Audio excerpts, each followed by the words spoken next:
The NBA Gambling Podcast on the Sports Game Podcast Network is brought to you by Arctic Fantasy. Get to 1K deposit match when you sign up on Arctic Fantasy with promo code NBA SGPN.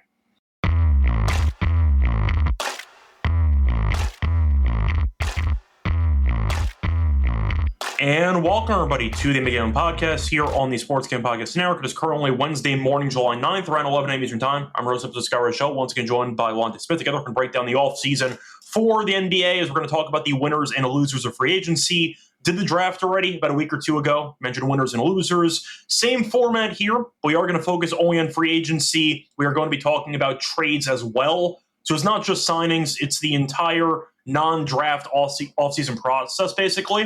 Then we'll talk about some updated, I'd say, NBA title odds, and if we are intrigued by any of the moves that one team made enough to actually take a swing on somebody. Lonte, how's it going with you? I know Summer League's going on. I know you're locked in. How have you enjoyed Summer League, and how's it going with the off-season so far? Yeah, pretty good so far, man. Just ready for the big Summer League in Vegas. I wanted to get down there, but some stuff came up. But yeah, man, it's been pretty good. Just not a lot of the premier rookies are playing in the Sacramento and Salt Lake. Outside of VJ played one game, I know Ace played, Clayton played. Ace played two games. Yeah, Ace played 2 games. Yeah, so VJ had like a thumb injury, I think. So that was tough to deal with. But overall, man, it's been pretty competitive. I think the teams are playing hard. Yeah, it's been pretty good so far. So looking forward to the Vegas Summer League this weekend, though. Yeah, I really haven't followed much. I know Baisley and connected a monster game last time out, but that was none of this means anything.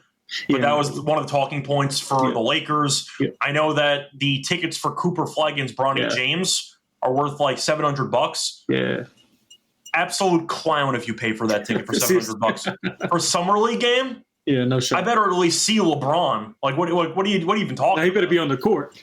No, I'm saying he better be playing. Yeah, that's just crazy stuff. But yeah. I know that was a storyline. I know that trying to remember I'm going to butcher his name, but the Heat's first round pick. Jakachonis.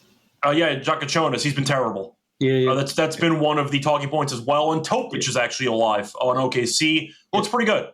Yeah. But I think the main concern right now or talking point has been how bad Jakachonis has been, because he's been really, really bad so far in Summer League. It means nothing, but that's one of the talking points going on right now. Yeah, it just Summer League is – so what I always tell people who ask about Summer League is – the good matters and the bad doesn't?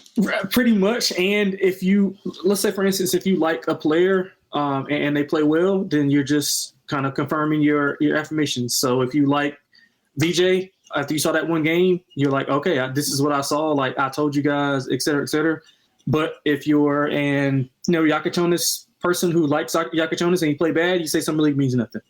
So it's kind of like you can spin it however you want to play it. But ultimately, it means little to nothing, to be honest. I mean, it's just good to see guys play basketball like the young guys, and then see the free agents or like up-and-coming guys like Baisley, who's been playing really well. And some of these other guys get shots to, for other teams and for the team they're playing for. I know Cole Swider has been playing extremely well. He's been shooting the hell out of the ball. So, Syracuse guy, right? Syracuse, yep. He's been shooting the hell out of the ball for the Lakers. So, yeah, it's intriguing to watch some of these guys who you watch play in college and maybe short stints in the NBA, and they're getting opportunities to play on a bigger stage. So, I'm enjoying it, but to the novice fan, they probably just don't care about it.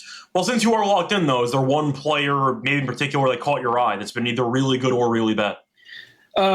Yeah, Gigi, man. Gigi's been really good. He's supposed to be really good. So I think he's too good. I think he's too good for Summer League. Yeah, that's another thing. But I do think, the injury kind of derailed what his – because he played well in last year's Summer League. They went to the championship and lost. It's why you also want the reps, because he didn't play basically at all last year. So you want the reps of him getting some. I understand it. It's like him and Jalen Wills obviously are really good rotational pieces. That's conditioning stuff. That's fine. Gigi fell out of the rotation for Memphis. And I think the drafting of Cedric Coward is really going to amplify him and make him play a lot better. So I thought he looked really good. Cam Spencer looked really good. So those are two guys who really jumped out to me. I mean, obviously, AJ Mitchell for OKC, too good. He was playing in the finals for OKC. But guys like that. playing. He played about 4 minutes. But yeah. He got a couple of minutes there. He appeared in the finals. I would say that. Yeah, he appeared in the finals. But I mean, just guys like that, you kind of look for that. Connect hasn't been as good, but I think it had more. I think it's got more to do with him, just a mentality state. Being traded, coming back, being linked in trade rumors again. I think that's more so to do with his actual play. But so it's good to see him play a little bit well. Bronny's been okay. Minutes restriction for whatever reason. I'm not sure what the injury is, but he's shown a little bit more than what he showed in the first year. So I'm just looking for guys to just show improvements. So those are the few guys that caught my eyes. As far as, it's not been a ton of rookies that have been playing.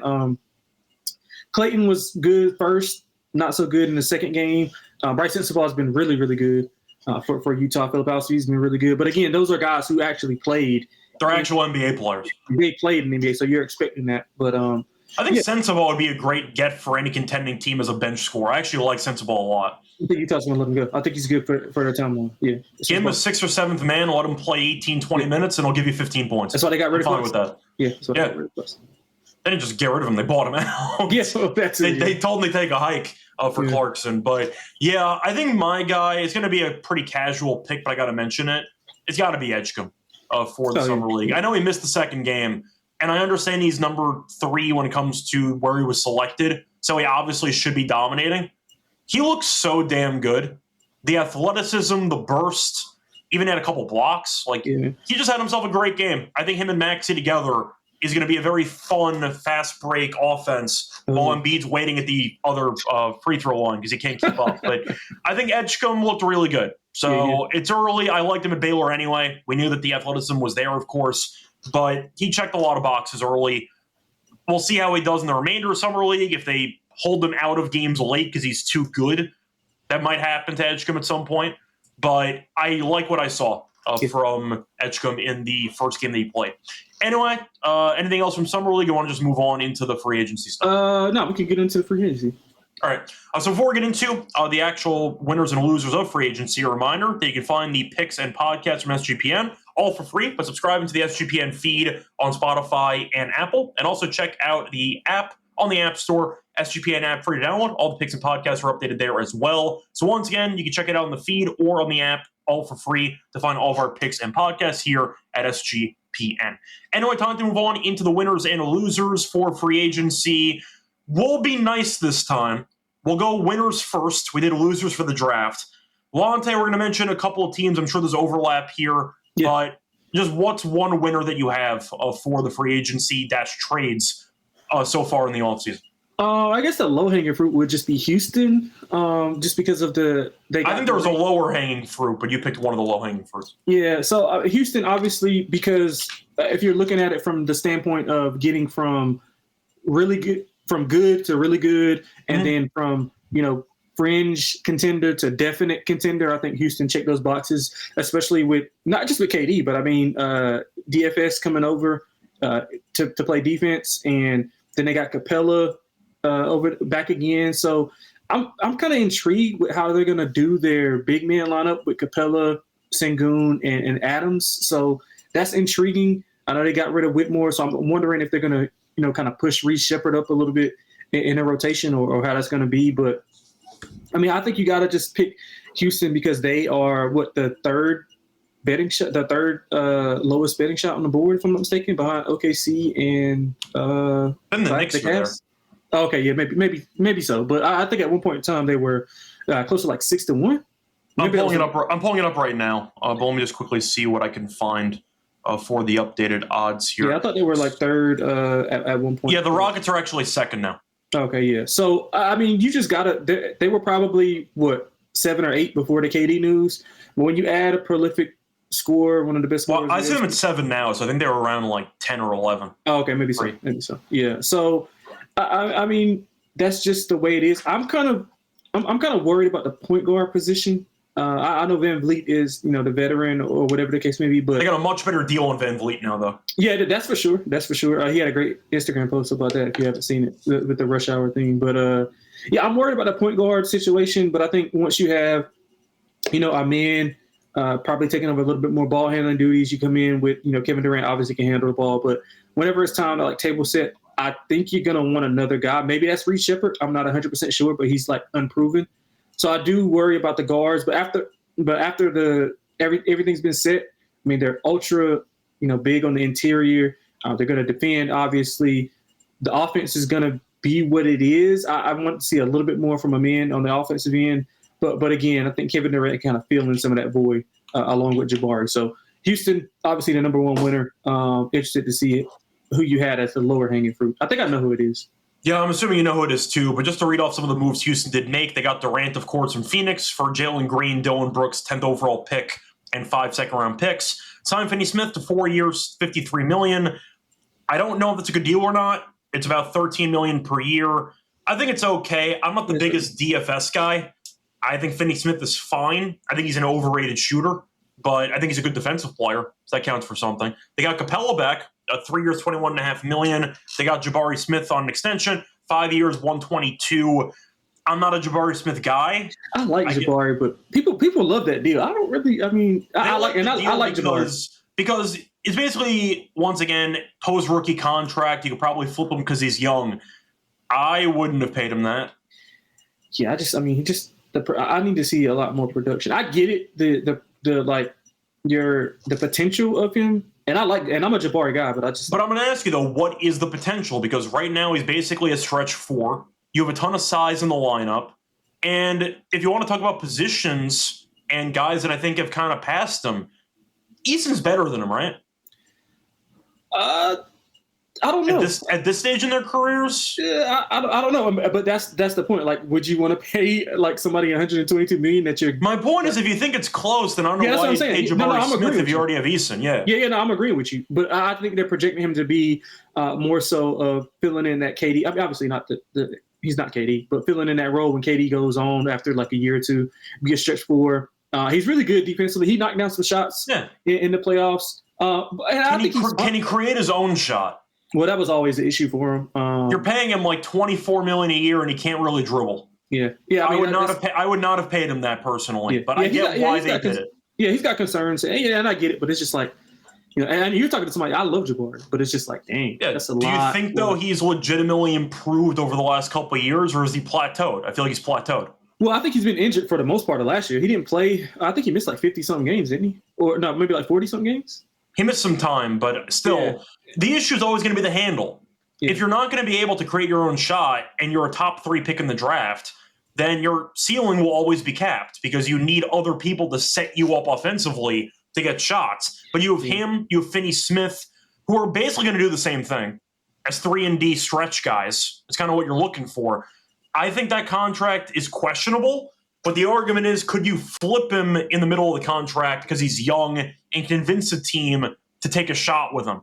Yeah. Maybe. Yeah. I was not the biggest fan of that deal. People love that. People love Jabari. I like Jabari, but people love that deal. I'm not a big fan of Jabari, so we're going to disagree a little bit. But yeah, I recognize the pros of his game, but he's very, very capped offensively, and I have not seen enough development offensively year-to-year basis, which does have me a bit concerned. That's fair. So anyway, that was a move that was also made. They got Adams back, which I'm a big fan of. 3 years, $39 million. I actually love that deal, to be honest. I just love Steven Adams. Such a good rebounder. They got a great deal on Van Vliet. I've roasted Van Vliet for a long time. It's because Van Vliet getting $40+ million per year is hysterical. $25 million a year is actually okay. So I'm fine with that for Van Vliet. And they brought back a couple of veteran guys, Tate, Holiday, and Green on minimums. So I like their offseason as a whole. The DFS contract I have questions about. I think the Jabari contract is, in my opinion, risky because I don't think he's really improved at all. I get that he can be a good fit. He's still young. Maybe Durant can mentor him and he can improve some stuff in his game.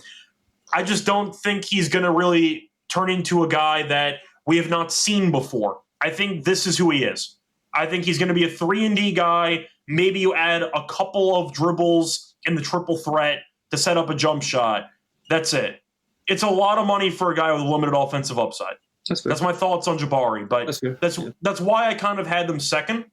I thought that the DFS contract and the actual Jabari Smith contract were once again cherries on top after getting Durant, but I thought they were a little bit liberal with the money for a couple of 3-and-D guys that could turn into bad contracts down the road. So I also question how much Durant is left in the tank and if he could actually be a number one player on a titles team. So I'm also lower on Durant in general, but I think that they are one of the winners. I would have mentioned them. My biggest winner was Denver the actual free agency. I think I had to. I didn't think they made a bad move. They were my second one. I don't think they made a bad move the entire offseason. Nope. They were able to get rid of Porter Jr. They saved $17 million getting rid of Cam Johnson. You got rid of a seventh grader because you traded away an unprotected first-round pick in 2032, which means nothing for Denver. I think it was a pretty decent deal for both teams, for the Nets as well. But Denver also got Valanciunas. They're hoping that he actually plays this season. Sounds like he's going to spend this year with Denver and then go to Greece. Seems to be what the plan is for Valanciunas. Denver, though, did everything I wanted them to do. They got Bruce Brown back. They got Hardaway Jr. back on a cheap contract. They got shooters. They got a backup center. Thank God. They also got Cam Johnson. They saved money getting rid of Porter Jr. I don't think they made a bad step the entire offseason. You can argue Bruce Brown maybe is not the same guy that he used to be.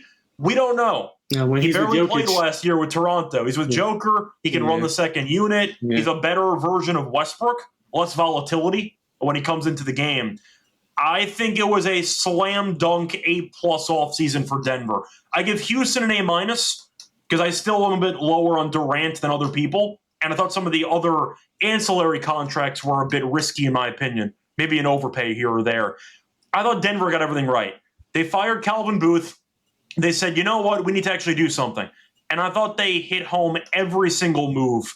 Give me Denver A+. They were my biggest winners of the offseason. I agree with that as well. I took some Denver to win the championship, double digits as well. Yeah, I think they did everything right. So what are they going to do with Russell? Is Russell, is he a restricted free agent, or what is his deal? I assumed he was just gone because he opted out, and I don't remember hearing him even being linked to anybody. Okay, cool. Yeah, so I would like them to get like a backup point guard. If you want a hot take on where he goes, I'll pick Milwaukee. That's fair. Yeah, because Lillard's out for the year, or they waived him anyway because they knew that they were screwed. You have Porter Jr. as your point guard. Have fun. I can see them throwing Westbrook out there for chaos because Milwaukee's got no moves at all. Yeah, I think he'll end up on a team, but you might just let him run wild out there, and Milwaukee makes sense. Yeah, that's fair. Phoenix does too. If they, want to move off some of those other guards that they got, they're going to swap Beal for Westbrook. What could possibly go wrong? Yeah. But what I will say is the backup point guard is something that I'm kind of intrigued about because we saw Jamal Murray. I'm assuming it's Bruce Brown. Yeah, I know Bruce Brown is. He's like a utility guy. But again, or is he more of a shooting guard? Nah, shooting guard. Like they don't have outside of Jamal, and then they had Russell Westbrook who could play point guard. They don't really have, a guy who can, take care of it. Well, I mean, Joker. I guess what they're basing on. Joker can. Right, you're going bench lineup though. They still have Pickett. Yeah, I'm not really a big fan of Pickett. I wasn't. He had a triple-double last year. Yeah. He can do something when it comes to passing. Yeah, but consistently. Even if he's not good, at least you have a guy who can actually handle to some degree. So Pickett would probably be one of the answers, but it would probably be a combo between Pickett and Brown as the backup point guard. Yeah, I want to see him get maybe a low, like Ron Rollins would probably be another guess, but I mean, I guess they just But I mean, I get it. But yeah, they did get an A for me as well. They were my second team.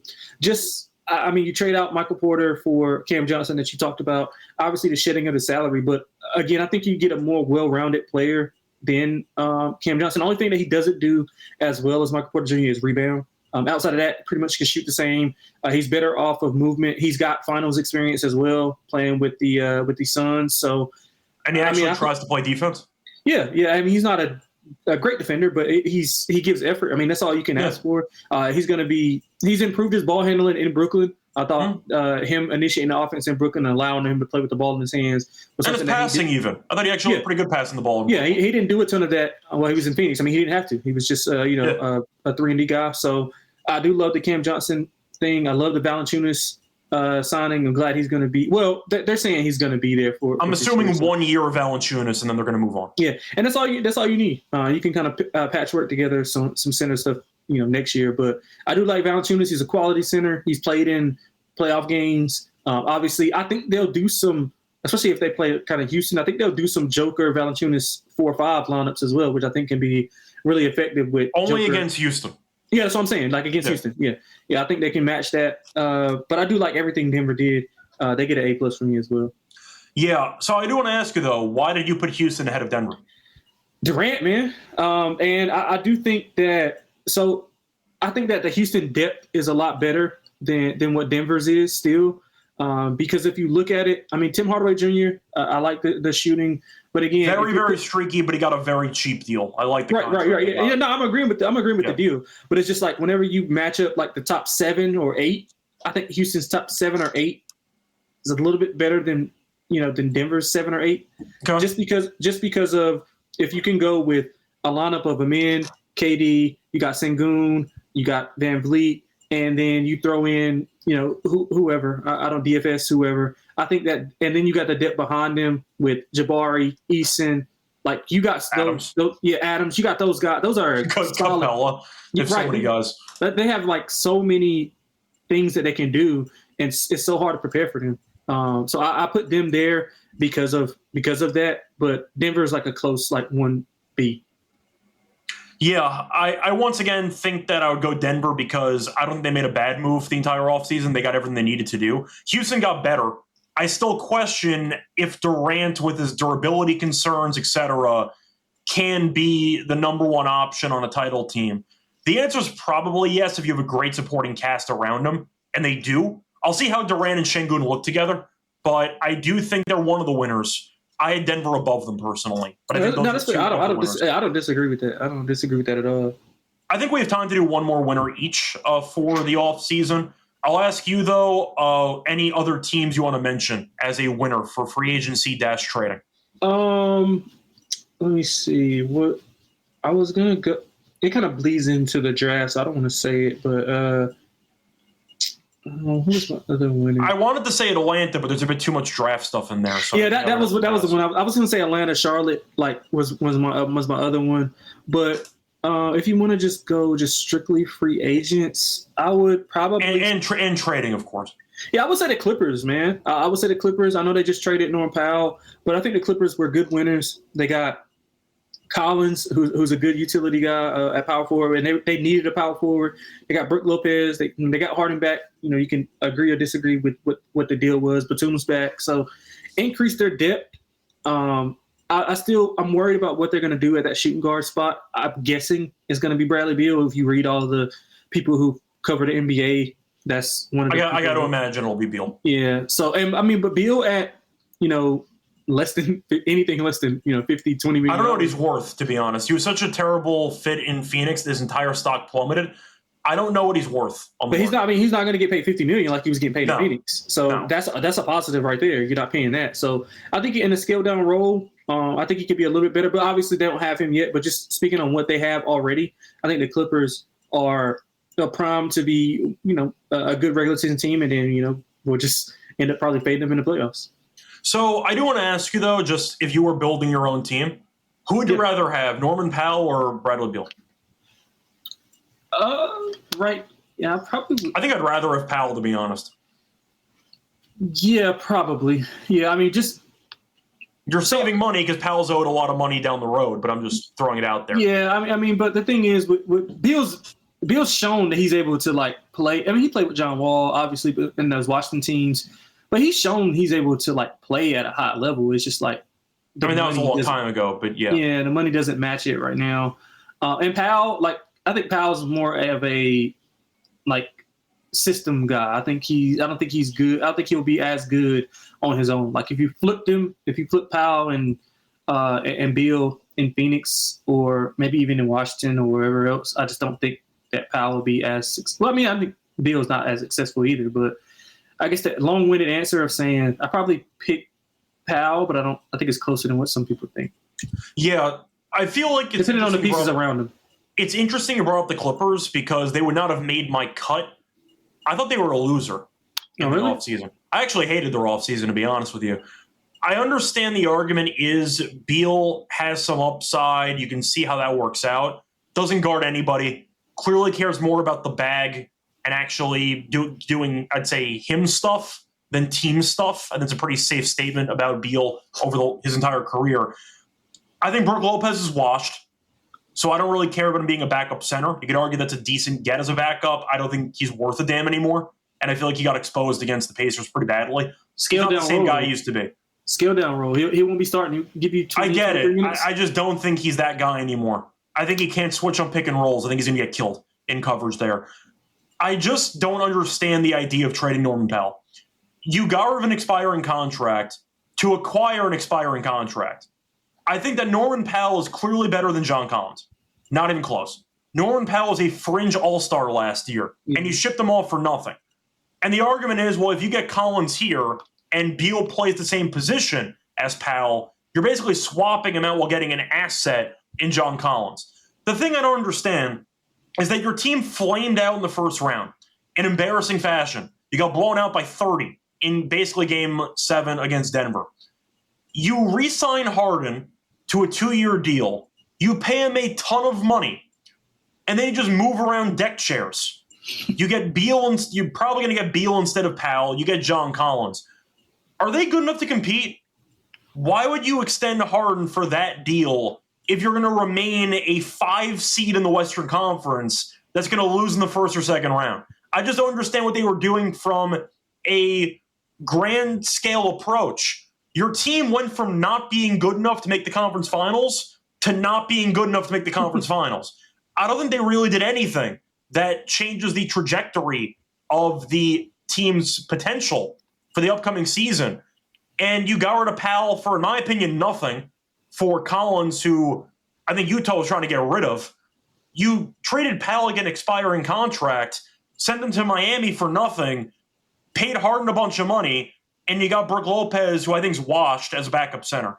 So I thought they were losers, actually. You could argue maybe they should have blown up the team. Maybe they should have been a bit more creative. I'm going to ask you, though, because you had them as a winner. Yeah. What is your upside for the Clippers? A second-round elimination?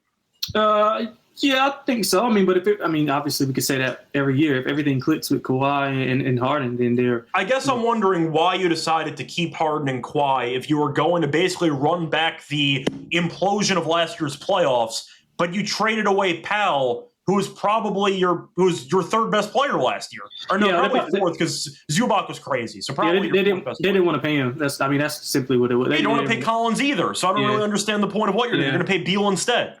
Yeah, but they'll pay Beal less money than what they would have paid Powell. I mean, Powell probably would, push him for. Oh no, my point is you could have given Powell the expiring contract this year, flipped him at the deadline for maybe some draft picks, and gone that way.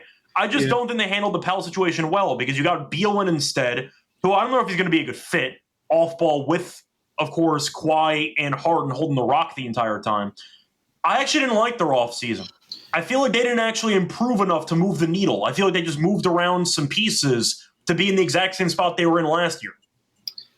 Yeah, that's fair. Am I missing something? No, I mean, that's fair. I like the depth, and I'm banking on them being obviously healthier. And then once they get healthy, they'll have more depth. I'm a little bit higher on Brook Lopez in a scale down role than you are. Obviously higher on Collins. I mean, Collins was really good pre-injury last year. Yeah. But I just find it weird they chose to ship Powell out. They got a power forward back when Zubac was crazy last year. Yeah.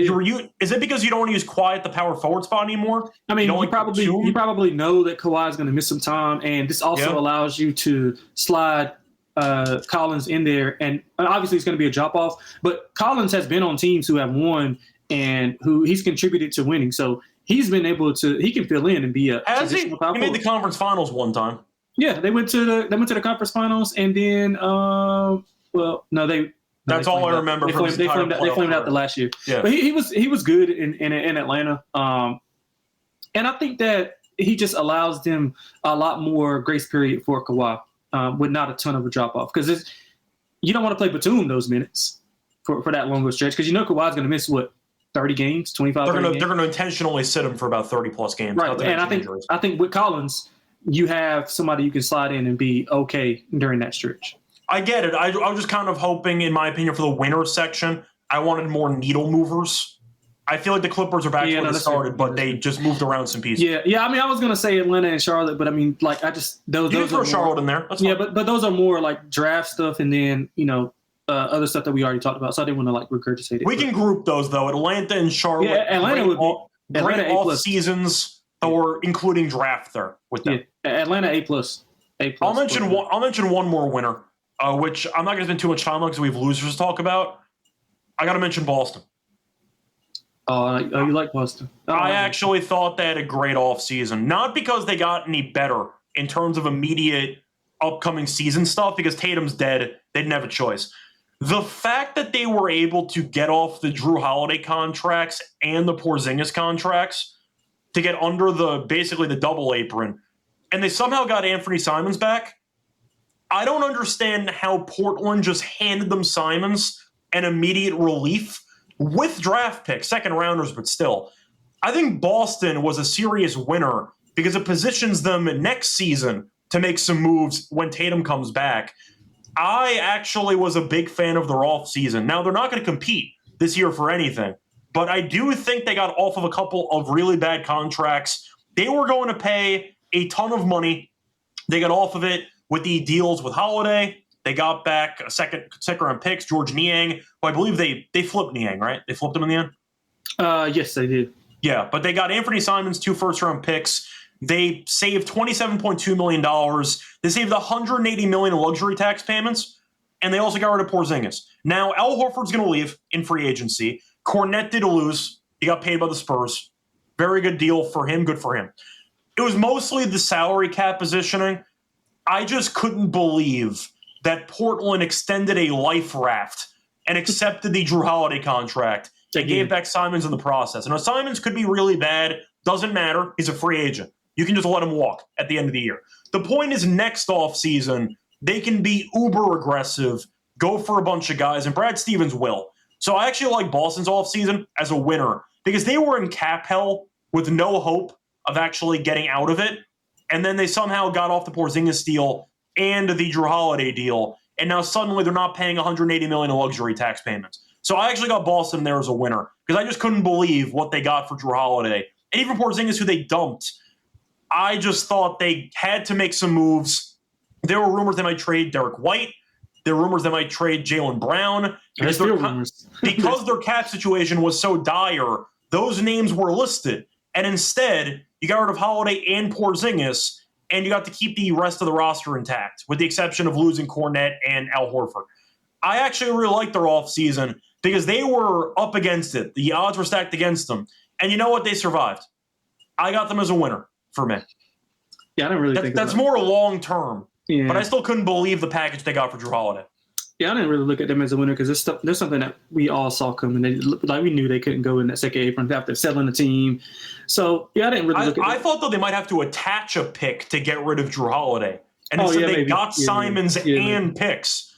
I got Boston as a winner there because I just couldn't believe how they went from being in cap hell for potentially multiple seasons to just immediately brushing it off and being back to relevance next year. Under 48 hours. Yeah. I think Boston has to be there because it positioned them for future years to be aggressive again down the road. So I got Boston as a winner. Yeah, that's fair. Yeah, that's fine. It's not going to help them this season. Yeah, it's not. But that's kind of why you might be lower than I am. There probably is another move or two. I saw the long-term vision and the potential, I'd say possibilities are there that were not there pre-off season. That's why I have them as a winner. That's fair. That's pretty fair. Anyway, I think that's going to do it for the winners, right? You got anything else? Yep. No, that's it. Unless you want to push back on Boston. No. I'm good. I mean, I understand where you're coming from. I didn't have them as a winner because I don't think it's doing anything. I thought we were just talking about this year. So. No, it could be. I just meant as a whole, I understood the vision of the team, and I get that it sets them up long-term to be aggressive. Yeah, that's fair. I thought it was the first step of a multiple-step process, including next year's offseason. So that's why I included them there as my last winner. Yeah. It was a different type of thinking than the obvious, these teams are now title contenders. But I did think it was worth mentioning that Boston got off 2 really bad deals, basically unscathed, which I thought was impressive. Yeah, that's fair. So that's kind of how I looked at it. Yeah. Anyway, before we get into the actual losers of free agency and the trades, a reminder, they're brought to you by our sponsor, which is Circa, because they're still hosting the Circa Million Circa Survivor contest. You can enter for a chance to win $21 million in guaranteed prizes. No rake. If the entries go above the guarantee, all the extra money will go to the prize pool. Circa Millions, pick 5 teams ATS each week, or go for the Ultimate Sweat Circuit Survivor. Also use the Ultra Circuit Survivor contest, the Circuit Grandissimo, a 100K entry for a Survivor contest. You can always register in person at Circuit Sportsbook in Nevada. You can always sign up in Nevada and play from anywhere with the help of SGPN's official proxy. But at footballcontest.com, use code SGP, $50 off your proxy fees. We're also brought to you by MyBookie, because you can use MyBookie.ag to bet on every sport. They have baseball, they have WNBA, they have tennis, they have golf, they have futures for NBA and futures for the NFL, and college football as well. A reminder, though, you can always use it in a ton of locations. Use crypto for fast payouts. Use deposit sign up for an account. Use code SGPN to get a special 100% match up to 1K. Terms and conditions. MyBookie.ag promo code SGPN. Welcome back, everyone, to the NBA Gaming Podcast. Went through the actual winners of free agency and trades. Time to move on into the losers for free agency and trades. Lonte, I'll go first. What's going to be your number one loser for the NBA offseason? No, this is a tough choice. There's so many. Well, New Orleans felt obvious, but we're not including the draft. So you can still include them if you want to, but you take the draft out of it, it's not nearly as bad as including the draft. Yeah, they were one of them. Washington. Of course, they were. Washington would be one of my losers. What are they doing? They really? Just like, yeah. I did not have them on my list. Yeah, like what? I don't understand. They've got the same type of player times 5 on their roster. But they're very young, so they're going to just throw stuff at the wall and see what happens. Yeah, I mean, I get it, but it's just like you were like. I mean, I understand it's a process, but at least you want to build out to make it look like something. They got like 6 of the same player, and they got no bigs. They got no true point guard. Like, and they got no bigs. They got Kelly Olynyk. What are you talking about? No. Kelly Olynyk is on the Spurs. They traded. They had Kelly Olynyk for about 2 days. And then they traded him for like 2 more of the same player. Like Malachi Branham and Blake Wesley are somewhat of the same player. And you got. I just don't understand the direction. I mean, maybe they're just they want a top 3 pick next year and they want to do that. But I mean, even that being bad doesn't assure you a top pick anymore. So tanking should probably be disappeared from everybody's vocabulary because it's not really guaranteed to pay off in the end. You're not a Cam Whitmore guy? No, I'm absolutely not. I'm not. I'm not either. I'm just asking. But like, so again, like Cam Whitmore, Trey Johnson, Bub Carrington, like Bilal Coulibaly, like all of these guys play the same position. You can't. How can you develop? You can't play. Those are 4 guys, and we just talked about 2 more that they just added. Like you can't develop Kashan George. Like all these guys do the same thing. So how can you develop all of these guys at one time on one roster? So unless they're like not done making moves, and I like their front office, I just don't know what they're doing totally right now. There's actually one thing about the Wizards front office, though. Actually, I mean, compared to the previous regime, they're actually really, really good. I get it. Yeah, I do like. And Trey Johnson should be a bucket in the NBA, so I'm hoping he works out. He will be. Yeah, but I didn't have them as my immediate list of losers, but they're a bad team that stayed bad, but they acquired young talent. So maybe the argument is they're going to try to flip some of the young guys for maybe some picks. A team's desperate, tries to get a 3-and-D guy at the deadline. You'll get maybe a second-round pick out of it or something like that. Mm-hmm. That could be the option, but there you go for the losers there. I really thought as a fan of the team you would have said Lakers first. The Lakers are always losers to me. I really thought you were going to say Lakers first, so the Wizards called me off guard. Yeah. I mean, listen, we can go on for like an hour about the Lakers, so I didn't want to bring them up, but you can if you want. I am going to bring them up because I think that the Lakers didn't really do anything this offseason. They got DeAndre Ayton, congratulations. On the bright side, in California, the driveway shouldn't be snowed in, so it should actually make it to the arena on a regular basis. But look, Ayton's a good get for a center when you desperately need one, and he's better than Jackson Hayes. He'll give you some scoring. The pick and roll game with Luka and LeBron should actually work out well for Ayton. So I can see Ayton having a solid season. The issue is, and maybe I'm reading more into it, I think Pelinka cannot stand LeBron. I think he hates LeBron. And I don't mean sabotaging him. I mean that he is basically waiting for LeBron's retirement tour to end so he can move on. But he can't get rid of LeBron.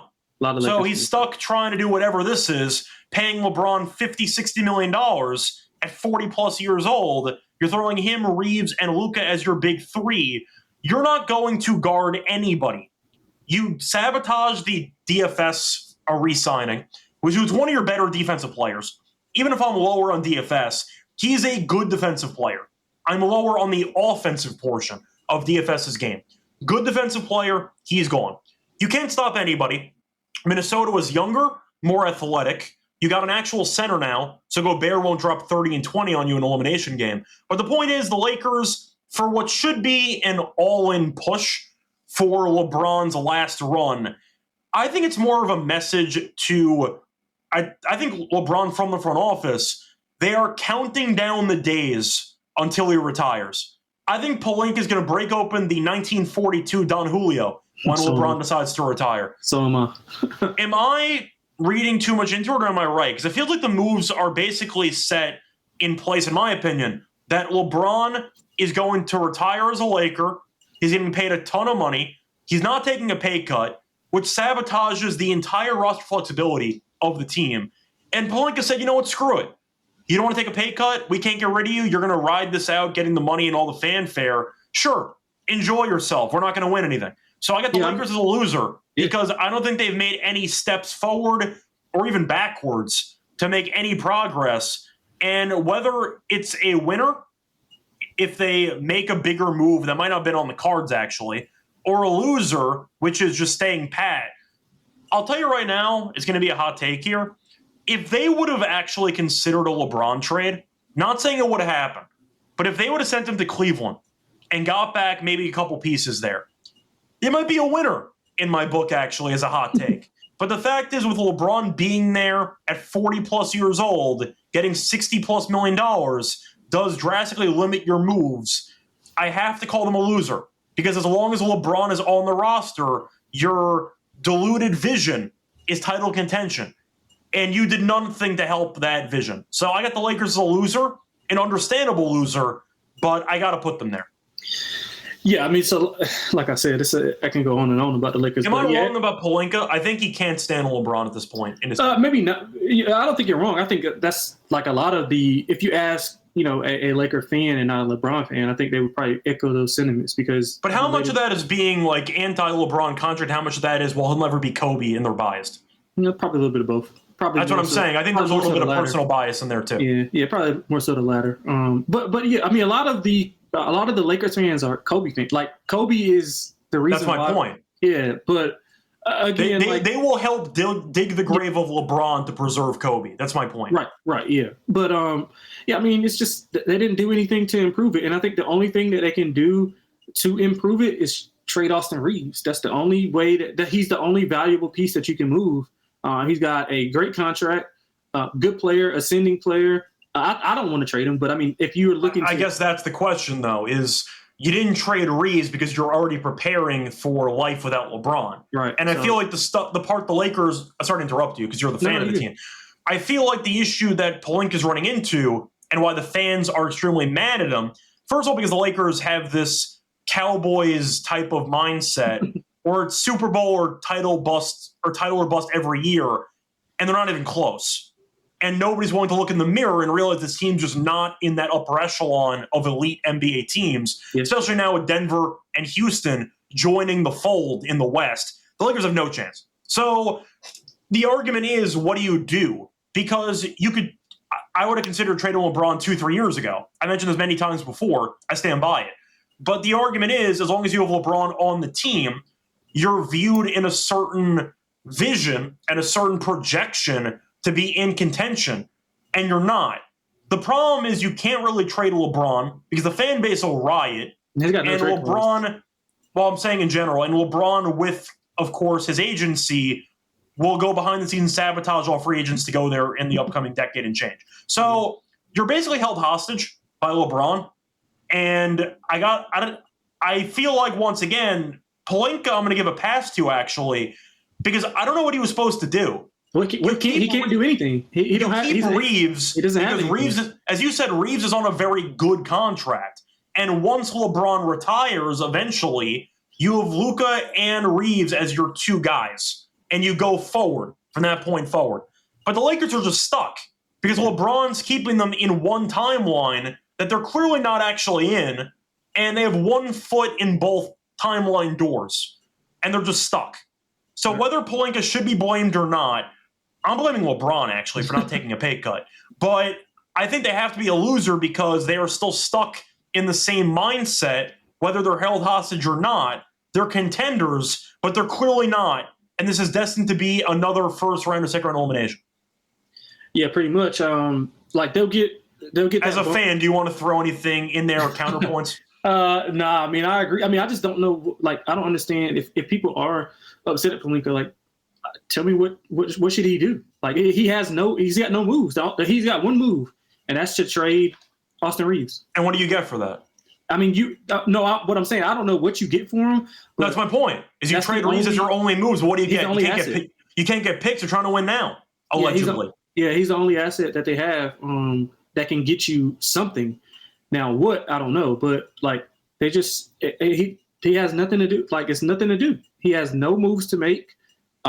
He's got no money to spend, really. Like, so I don't really understand. I mean, LaRavia, okay, but, like, I think it's a decent, like, backup option compared to DFS. But truth is, even re-signing DFS doesn't change the trajectory of the team anyway. Exactly. So I actually didn't care. Exactly. So, like, I mean, I don't really. It's not really a ton that he can do. The team is. Do you worse. think they are a loser though, or do you think they're abstained because they didn't have any moves? I think about the same. I mean, I don't think they'll be a top 4 seed. I think they'll be probably around like 5 or 6. But I mean, that doesn't make them a loser. I think they'll be better with Luka having a full season, full summer, obviously coming back. Mm-hmm. I think he'll have a monster season. But again, I don't think the pieces around him are good enough. But I mean, we've seen Luka do it with worse pieces. So I'm not putting it past them. But again, I mean, just overall, I don't think that they improved at all. I wouldn't have them as a loser, just like side to side, just regular. They didn't move anything. Yeah, maybe it's because people had some expectations they would be a bit more aggressive, and I understand maybe their hands were tied. I do think a big reason for that, people are going to blame Pelinka. I'm straight up blaming LeBron. LeBron decided years ago that he was going to care more about the actual money and the comfort of playing with his son in LA and living in LA and doing Hollywood project executive producer stuff. And that's why he had the quote saying that ring culture and all that stuff. It's because he switched priorities. He stopped trying to ring chase, started trying to wealth accumulate, basically, and he's providing this type of basically illusion to Lakers fans that we are still competitive, and if we're not, blame Pelinka. It's not my fault. I wanted to make some moves. Don't blame me. It's LeBron's fault. Whether you accept it or not, that's between you and, once again, reality. But they're going to blame Pelinka because LeBron's fans will never accept any responsibility for causing the shitstorm that they built themselves. LeBron did this. And I'm not going to blame Pelinka for it. But I do think the Lakers are going to be viewed as a loser because realistic expectations has them losing the first round or second round again. But according to ESPN, mainstream media, etc., anything besides a conference finals appearance is a failure, and they're not getting to the conference finals. So I got them as a loser. Not with this roster. Yeah, not with this roster. Do you think I'm being too hard on LeBron? Am I reading into it accurately? What do you got? I mean, Lakers fans should be used to. I mean, Kobe did the same thing to us, RIP, but he did the same thing. That contract was really, really bad. I mean, it's just really. I mean, but you can kind of get behind it with that team though wasn't competing for anything anyway, so that's fine. Right. But I mean, he did the same thing, so it's just not. He did, but the point is, LeBron, and you can argue if he took less, could have positioned his team for another title shot. The Kobe teams at the very end were a laughingstock. And he said, if we're going to suck anyway, give me $30+ million a year. Yeah, but he could have not done that and then been a little bit more competitive. Correct, but they had no chance of winning a title back then anyway. So it's a little bit different in terms of team circumstance, but yes. Yeah, I mean, the LeBron thing is, I mean, he is what he is. He chose to go for the money instead of going for ring chasing. So the Lakers knew what they were getting when they signed up for LeBron. So. I would have traded LeBron 3+ years ago. I said it multiple times on the show. I would have traded 80 and LeBron the year they got swept by the Nuggets. Once they got swept by the Nuggets in the conference finals, I would have blown it up. What was the point? And we've seen right now there is no point. So you just wasted about 3-4 years. Yeah, pretty much. There you go. Do you want to ask you though for your second loser? Any other teams you want to mention? Second loser. He said no Pelicans because we talked about them already. We could do what we did last time, which is rope in the Pelicans with. Yeah, I mean they just. I mean it's too easy. I mean just with the draft. They're the low hanging fruit. Joe Dumars is the worst GM in the league, and he's had the job for about a month. Yeah, I'll got one for you. Let's go Pacers. I think the Pacers were big losers, obviously, with the Miles Turner thing. They did get Jay Huff as a replacement, I guess, but I just think not paying Miles Turner is one of the biggest shockers, of course, of the NBA offseason. Do you believe the president of the basketball operations, though? What happened? What did he say? I didn't see it. He said a couple days ago that they were willing to go into the luxury tax to get Turner, but Turner's agent just signed the deal with Milwaukee and they left. According to him, I don't know if it's true or not, but according to him, Turner signed the deal, didn't give Indiana a chance to match, and he left. That's according to what the guy said. I don't know if it's true or not. That's what he said. I didn't hear about that, but I think that just losing a cornerstone like that, especially when you obviously know you're not going to contend without Halliburton, and it's going to take him at least a year and a half to kind of get back to even being close to what he was. So I do think that they're a loser because their window just shrunk a little bit more because now you're going to look for a Jarris Walker to kind of step up. And I like Jarris Walker. You look for him to step up, and then they're going to piece that thing together. But again, with a pillar like Miles Turner, losing him for what? Miles Turner, Tony Bradley season? North Carolina legend, Tony. Just saying, shout out to Tony Bradley. He came up off the bench a couple of times in that Knicks series for no reason. Yeah, I forgot he was still in the league. What you lost him for? What extra $10 million? I mean, come on. I think just not being able to spend and give your franchise they went to the finals for the first time in 25 years. He's been there. He was the longest tenured Pacer. Paid his dues. Just give him the money. You obviously you're not spending the money on anybody else. What are you spending the money on? You know what I'm saying? Yes, true. Yeah, so I think they were one of my losers as well. Yeah, so I think one of the losers I have to mention, even though I know they made some strides last year. Actually, let me just quickly see if this team did anything this entire offseason. All right, I was torn between two. I got to do it. Give me Sacramento as a loser. I don't know what the hell the Kings are doing. Now, I know this team is a fringe play-in team every year, and I had another team which I can group them into. It was the Bulls as well. Kind of a similar team, but I'll go with the Kings instead because the main core of that team is older. And at least you're looking at the Bulls with Giddey and Kobe White. They're still younger players. I don't know why Vucevic is still there, but they still have some younger players. For the Kings, their entire offseason, they still have DeRozan. They still have Levine. They signed Schroeder to a 3-year deal worth $45 million. They traded Valanciunas for Saric, which is basically just flipping bad contracts, but I'd rather have Valanciunas than Saric. And they signed Drew Eubanks.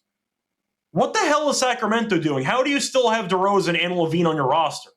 Even Sabonis on your roster. What are you even trying to do? You paid Schroeder $15 million per year. Shouldn't you be nuking the team? I don't understand what the Kings are doing. They just decided we made the play-in. We're going to run it back. We're going to try to be a play-in team again.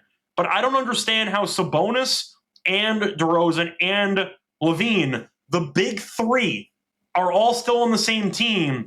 And you went out of your way to sign Schroeder to a decent contract. I have to put them as a loser because what the hell are you doing? This is the most obvious nuke it franchise imaginable with this current roster. And you're the opposite. You bought. You got Eubanks and Schroeder. I got to put the Kings as a loser. I don't know what they're doing. Yeah, me either. I do love their draft pick of Nick Clifford, though. Love that. I think he's a great option. I just don't get, once again, free agency-wise, how you keep this veteran core of nothingness without trying to flip anybody. Yeah, I think they'll end up being sellers at the trade deadline in the middle of the season. I think Sabonis will be the first to go because he probably has the most value of the three. Definitely. But this is the most obvious blow-it-up team in the league. I agree with that. And they didn't do any of the blowing up, so I got them as a loser. Were they on your list or no? They were not, but I can kind of get. They're like consistent losers to me. Yes. The Bulls were kind of on my list as well for not doing anything. They did something. They somehow decided we'd rather have a Coro than Alonzo Ball. That's even worse. I don't get that either. The Bulls are kind of on my list as well. I mean, the Suns we talked about already. They were on my list. The Blazers we talked about already. It's a lot of losers, to be honest. The Blazers I had too. I didn't mention them. Yeah, but I mean, we talked about them a lot with the draft, and it was the overlap with the Drew Holiday stuff. So yeah, the Trailblazers I didn't forget about. I just skipped them. but I kind of group the Bulls and the Kings because they're basically the same team in different conferences. But the Kings are older, so I was more harsh on the Kings. Yeah, and I do like Buzelis. I like Kobe White, obviously. Yeah. And I do like what's my guy? Noah Senge. I like him as well. But I mean, I do not, but that's a separate story. Yeah, that's draft related anyway. Yeah, I don't really know like what direction they're going in for a franchise as rich in history and rich in the fandom. I think they still have, like, despite being what they are, they still have like a top 3 like ticket sales and like attendance. Like they're always up top. I mean, I get it's a big city, but like I think those fans deserve a lot better in Chicago. Yeah, I do want to ask you though, are there any other teams you wanted to mention that could be a loser as well? Loser. I think I have like 2 more, but I just wanted to ask. Pacers. Who else did I? No, I didn't have any. I think we hit on all the losers that I had. I'm interested to see who your other 2 are. All right. So these are kind of similar teams in the sense that they might actually be decent in this year's Eastern Conference, but long term, what's the point of what you're doing? So the first team that I actually had is Toronto. Oh, yeah. Yeah, I don't like Toronto. Which I threw in because I still don't really get what this vision actually is. First of all, I will include the draft because you let Masai draft and then fired Masai right after the draft. What the hell are you doing? How do you let the president of basketball operations do a draft and then fire him a couple days later? Why was he on the call for the draft? Like, I don't get that entire element too. You gave Brandon Ingram an extension. You're still paying Quickly. You're still paying Barrett. I don't get what the hell this team's direction is. Am I missing something? No, I don't think so. I just think that they're going to package up some of those pieces. I mean, I didn't get their roster as well. I actually like the Ingram signing, to be honest with you. If the argument is you might be able to flip them, but actually they extended them a couple of months ago. Actually, so take it back. I don't like the Pirtle deal. Issue. The Pirtle deal is also one thing I wanted to mention too. So I might have accidentally said Ingram instead of Pirtle. Yeah, the point is, that's horrible. Maybe it's not a real off-season thing, and it's more of just what the collection of moves have been over the last couple of years. I just can't believe Toronto's going to run it with this roster. I thought they were going to at least try to flip one guy. You saw Barrett being linked. You saw Quickly being linked. Insane contracts for everybody on the team. Yeah. And they just said, you know what? Pirtle, we'll pay you too. I'm like, what? Excuse me? Huh? Yeah. They what are you paying? Like, you're paying the super luxury to be the 7th seed in the Eastern Conference? Like, what?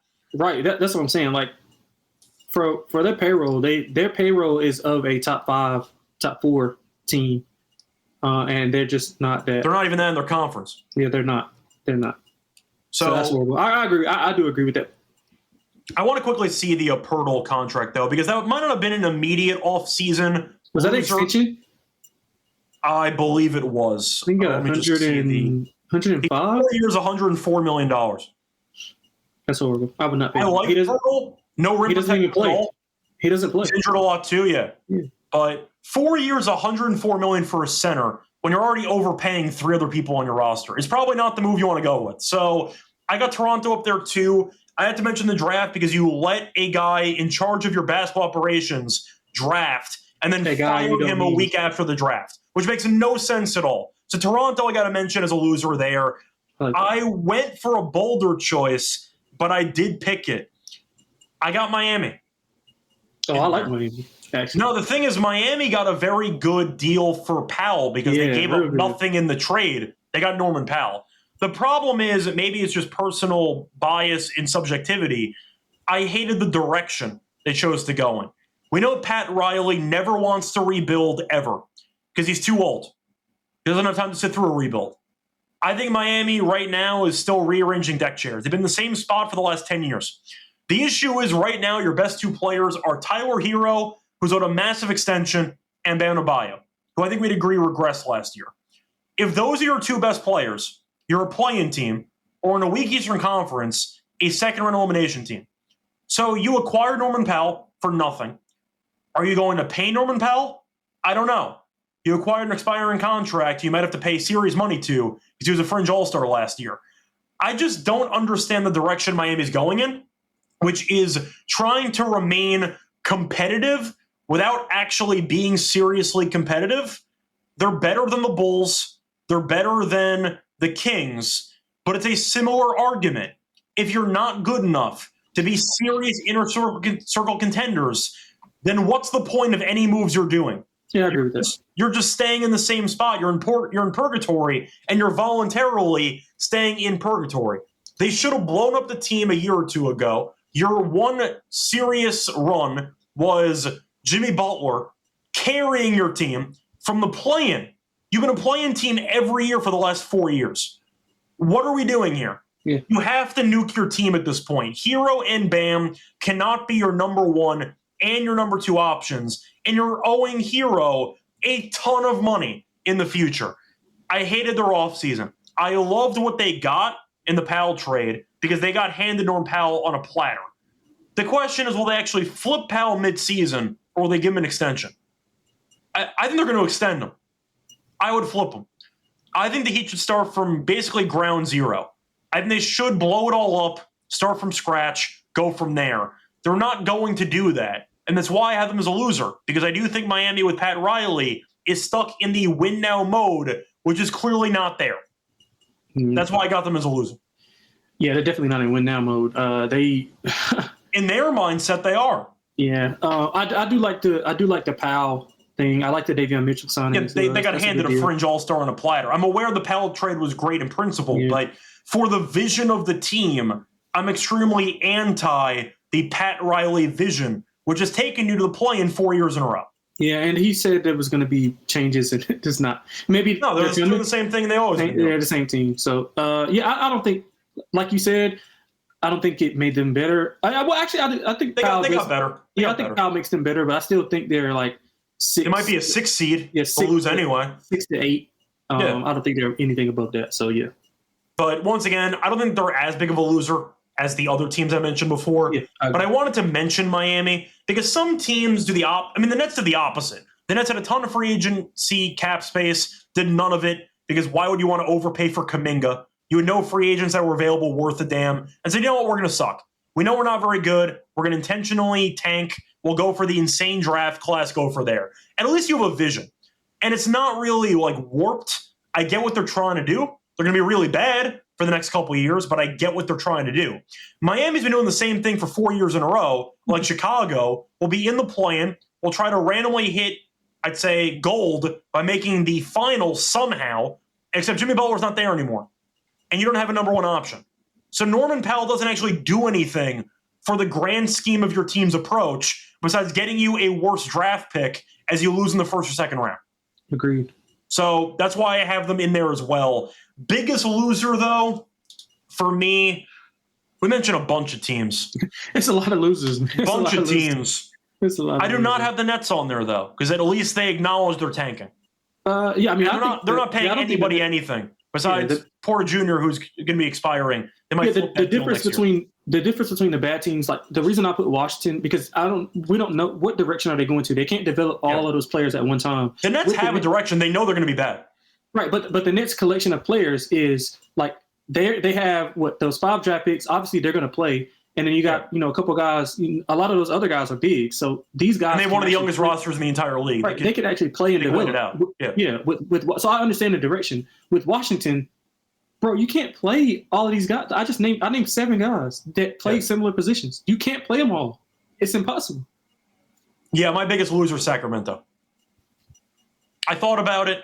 If I'm going to roast Miami for staying in the same general vicinity of being a play-in team and doing nothing else there, doing that in the West is diabolical for Sacramento. In the West, at least the East is going to be terrible. Miami, I can imagine Pat Riley convincing himself, we can sneak into a 5 seed. Will it happen? Probably not. But I can see where they're coming from because the East should be terrible. Yeah. The West? Really? You're going to suck. And you didn't make any moves at all to preparing for the future. So I got the Kings as my biggest loser. I don't get what they're doing. You know who I thought about throwing in as a loser? I thought about the Knicks, but I didn't throw them in there. I thought about the Timberwolves. Okay. I thought about the Timberwolves for losing Alexander Walker. I mean, Not just that. I mean, that's okay, but I mean that's not okay. But I just don't think they got better. I mean, you've been to back-to-back Western Conference Finals. Yeah, but what moves do you have with that Gobert contract though? Yeah, I mean that's fair. You got Naz Reid back. That counts. People were shocked he came back. I mean, for 125, I would have came back too. No, but I'm saying people did not think he was going to come back to Minnesota, so that's why I didn't have him there because Naz Reid coming back was a plus I didn't expect. Yeah, definitely, and he'll play. I think he'll play better from that tough series that he had against OKC. But I mean, I just don't. You're going to be relying on the younger guys and Shannon and Dillingham. And I mean, I hope they hit. I was really high on both of those guys, but again, in a Western Conference where Houston got better, OKC is what they are. They are what they are. You got, Denver being better. Like all these teams got better, and you pretty much stayed the same, or maybe got slightly worse. Well, that's what the Lakers did, so I would criticize the Lakers too. Yeah. They had less moves to work with, but that's the same situation. Yeah. I agree with you being. I just didn't want to bring the Lakers up because I probably can talk a whole hour about it. That's a LeBron conversation people don't want to have, but yes. Yeah. So yeah, I mean, I thought about putting Minnesota up there as one of those teams, but I mean, Conley's a year older. Like, then it's just not I mean, Rudy is what he is. Like, the Randall contract. I just think that Rudy contract hampers so much of what they actually can do that I kind of give them a pass in a way. That's fair. I was just shocked they got Naz Reid back. I was shocked. So that's why they got taken off the loser list for me. But yeah, I got the Kings my biggest loser. Who's yours? Washington? Phoenix. Yeah, I would say Washington. I would say Washington. We're over an hour already. We didn't really talk Phoenix much. Yeah, do you want to briefly just give the elevator? We talked about. I mean, I just don't know. I don't know what they're doing as well. I mean, they're buying out Bradley Beal to still be bad, which makes no sense anyway. And that's the same situation that Milwaukee was in. Just like Milwaukee's a playoff team at least. No. I'm saying like as far as the buyout thing. Honestly, Milwaukee was a team I thought about mentioning for losers too, because I don't know why you'd waive Lillard to get money for Miles Turner. Are you going to pretend you're competitive? Right. They were a loser too that I didn't mention. Yeah, I mean, I couldn't put them in as a loser because they're trying to keep Giannis around. They're trying to make him happy. Yeah, so I get it. Yeah, I guess the biggest loser would be Washington for me. I just don't know. I mean, I get you want to be bad, but you want to develop for the future. And I just don't know how you're going to do that with 12, 13 guys. So I can't criticize it because the Nets have 5 point guards that they drafted. So I can't really be mad at it. I don't like that either, but I will say they're all different, though. They're all different. Yeah, one 7 feet tall. These guys are the same for Washington. They're the same. They're the same player. They're the same player. I wasn't as harsh on Washington because they're going to be bad anyway. So they're just going to throw stuff at the wall and see what happens. But I got Sacramento up there as my loser. Shout out to Portland. Shout out to the other teams we mentioned as well. Chicago. I had Chicago up there too. That ball trade was hilarious for Cordo. But anyway, that's going to wrap it up for the actual show. Do you want to quickly ask those before we end the show? Updated title odds. Did anybody make a move that caused you to reconsider your position on a team to either win the title or to not win the title? I mean, Denver was the first one that jumped out to me to win. Those odds plummeted, but I agree. Yeah, Denver was. I still think it's still good right now. Just at 6-1, I think that's still good. I see 8-1 on DraftKings. Yeah, that's still good. It was 15-1 pre Porter Jr. trade. I got 11. But, yeah. Yeah. You liked beforehand anyway. Houston, I liked even before KD got there. You made a case for Minnesota, but I'm assuming you're anti-Minnesota now because you hated their offense. I'm anti-Minnesota. Anti-Minnesota. The Knicks, I don't really understand. The Cavs. The Knicks were my honorable mention loser, by the way, because they made no moves besides taking 9 years to hire a coach. And I'm not a big Mike Brown guy. So they were an honorable mention. I wasn't obviously going to put them as a loser, but the issue wasn't fully the coach. You're paying OG and Cat a ton of money. That's your main elephant in the room that you don't know to address. So I'm not a big Mike Brown guy. He's different than Tibbs, but I didn't have them all in there. But honorable mention. For the coaching circus that they had there, honorable mention. Circus in general. But, yeah, I'm with you. Yeah. That's all I had, though. Yep. Same thing with me. I like Denver anyway. Denver, I would pick potentially beating OKC in the series right now. We'll see what happens. But Houston maybe as well. But we'll see if Durant stays healthy. We'll see how they blend. But I think those are the two title favorites for good reason.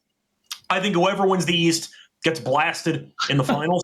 That's where I'm at. So there you go. Anyway, find me on Twitter, Reichel Radio. Find me on Twitter at Lonte, at XXLonteXX. Till next time, good luck to all of you and all of your bets. Bye, everyone.